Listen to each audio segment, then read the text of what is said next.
राधे राधे दोस्तों, कैसे हैं आप सब। कैसे आए भगवान सेवक बनकर अपने भक्त के घर। एक गांव में एक परिवार रहता था। उनके कोई भी संतान नहीं थी। दोनों पति पत्नी अकेले रहा करते थे। उनका अच्छा कारोबार भी था, सब कुछ था उनके पास, लेकिन उनके कोई संतान नहीं थी। तब उन्होंने एक बार विचार किया कि क्यों ना हम जो ये धन कमाते हैं इनको साधु संतों की सेवा में लगा दिया जाए। तो उन्होंने अपने घर पर ही प्रसाद बनाकर और साधु संतों को, जो दूर से साधु संत आते थे, उनको प्रसाद पवाना उन्होंने शुरू कर दिया। उनकी सेवा किया करते थे। तभी जो है ऐसे ही सेवा करते करते उनको काफ़ी समय बीत गया। वह वृद्ध हो गए। मतलब काफ़ी साल तक उन्होंने खुद ही बनाकर ब्राह्मणों को पवाया और खुद ही सेवा किया करते थे। उन्होंने किसी को भी अपने घर पर काम के लिए नहीं रखा था।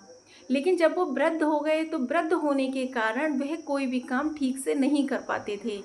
और साधु संत भी आते थे, उनके लिए जैसा भी होता था वह उनको बनाकर खिलाया करते थे। कभी कभी उनकी सब्जी जल जाया करती थी, कभी कभी उनकी दाल जल जाया करती थी, कभी कभी उनकी रोटी भी जल जाती थी। वृद्ध हो चुके थे ना, इसीलिए वे काम करने में असमर्थ हो गए। और धीरे धीरे ब्राह्मणों का भी आवागमन कम हो गया उनके यहाँ पर। तो उनको ये देखकर बहुत दुख हुआ कि अब हमारे यहाँ पर ब्राह्मणों का आना जाना बहुत कम हो गया है और वह किसी की भी सेवा नहीं कर पा रहे हैं। तो उन्होंने सोचा कि क्यों ना किसी को अपने यहाँ काम पर रखा जाए।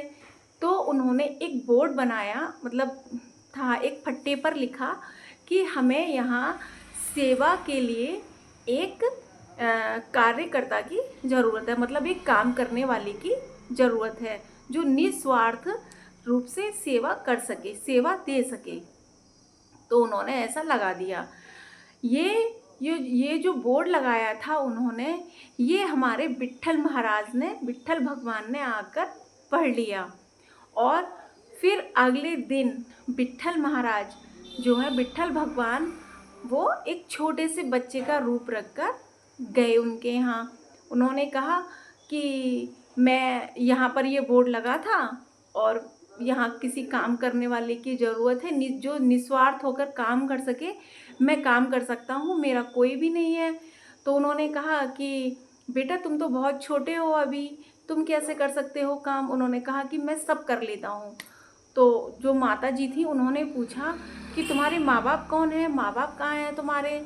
तो उन्होंने कहा कि मेरे माँ बाप नहीं है, ना मेरा कोई सखा है, ना माँ है, ना बाप है, मेरा कोई भी नहीं है, मैं अकेला हूँ। उन्होंने पूछा कि तुम्हारा नाम क्या है। तो उन्होंने अपना नाम बताया, अंतर्यामी।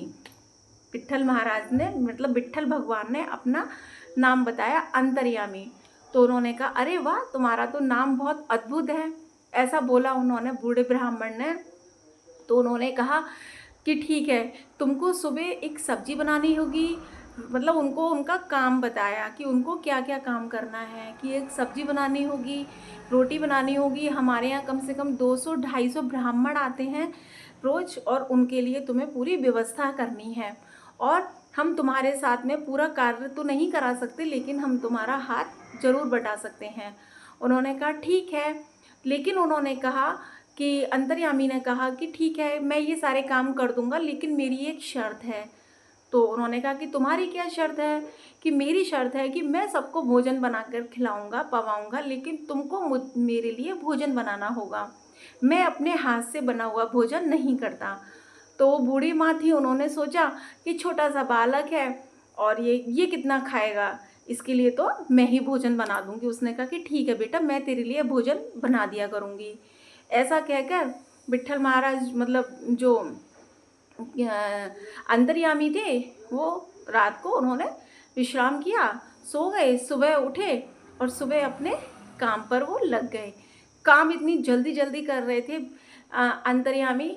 छोटा सा बालक, कमर में बांध के स्वाफा, सर पे बांध के स्वाफा ना, मतलब भगवान थे ना, एक बच्चे का रूप रखकर आए थे। इतने सुंदर लग रहे थे उस रूप में वो, बहुत। तो वो बूढ़े ब्राह्मण और ब्राह्मणी आई, उन्होंने देखा कि एक छोटा सा बच्चा कितने अच्छे तरीके से भोजन बना रहा है। कभी सब्जी बना रहा है, कभी खीर बना रहा है, कभी इधर उधर भाग भाग के कभी पूड़ियाँ तल रहा है। इस तरीके से उन्होंने सारा काम कर दिया, मतलब उन्होंने सारा खाना बना दिया। फिर उसके बाद में वहाँ ब्राह्मण आने लगे। ब्राह्मण जब आए तो उन्होंने उनके लिए आसन भी बिछाया, उनको पत्तल भी दी जाके, और वह खाना भी उन्होंने खुद ही परोसा। दौड़ दौड़ के भाग भाग के उन्होंने भी खाना परोसना शुरू कर दिया। और जब बूढ़े ब्राह्मण कुछ लेकर आते ब्राह्मणों को परोसने के लिए, तो बीच में आकर खड़े हो जाते, कहते अरे ये आप क्या कर रहे हैं, आप तो खाना मतलब प्रसाद फैला दोगे, ऐसे बोलते थे उनसे। और वो छोटे थे तो वो उनकी किसी बात का बुरा भी नहीं मानते थे, उनके हाथ से लेते और ब्राह्मणों को जाके परोसने लगते।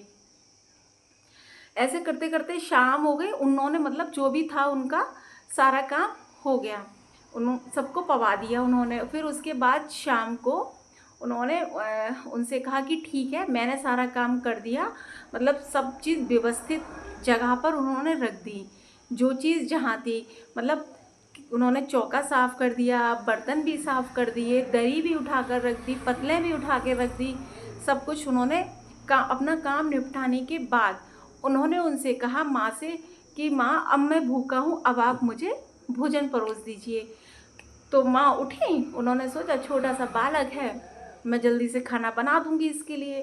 तो उन्होंने थोड़ी सी खीर बनाई उनके लिए, सब्जी भी बनाई उनके लिए, पूड़ियाँ भी बनाई उनके लिए, थोड़ा थोड़ा जैसे बच्चे के लिए बनाते हैं ऐसा उन्होंने बनाया और प्रभु के सामने उन्होंने रखा। उन्होंने कहा कि लो बेटा तुम अब भोजन कर लो।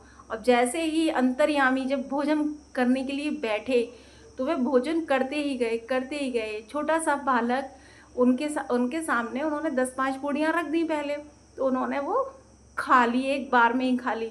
उन्होंने कहा माँ मैं और भूखा हूँ और लेकर आओ। तो वह लगातार 4 घंटे तक समाधि लगा के बस वो खाते ही रहे। अब माँ जो थी बूढ़ी माँ वो परेशान हो गई, लेकिन उन्होंने पहले दिन तो कुछ भी नहीं बोला।